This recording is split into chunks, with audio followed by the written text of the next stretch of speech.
Bizim Elvüsal müəllim tarixdən tanıdığımız İmam Hüseyin beyyət etməzdi.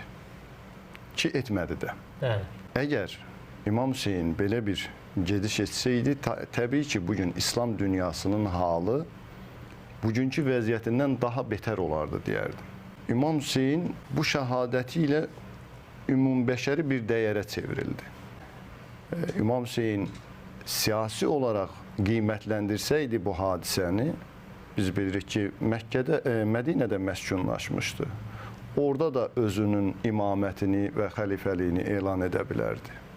Daha sonra həcc ziyarəti üçün Məkkəyə gəldi. Orada da bunu edə bilərdi. Halbuki İmam Hüseyin bu mübarək məkanlarda bunu etmədən İraqa doğru, Kufəyə doğru hərəkət etməsi onu göstərir ki, məqsəd sadəcə siyasi bir məsələ olmaqdan çıxmışdı, siyasi deyildi. Əksinə, ona qarşı dindən suyu istifadə edərək siyasi məqsədlərlə İmam Hüseynə qarşı belə bir faciənin törədilməsi sonraki tarixi proseslərdə özünü göstərdi ki, həqiqətən İmam Hüseynin bu hərəkatı haqq hərəkatı idi.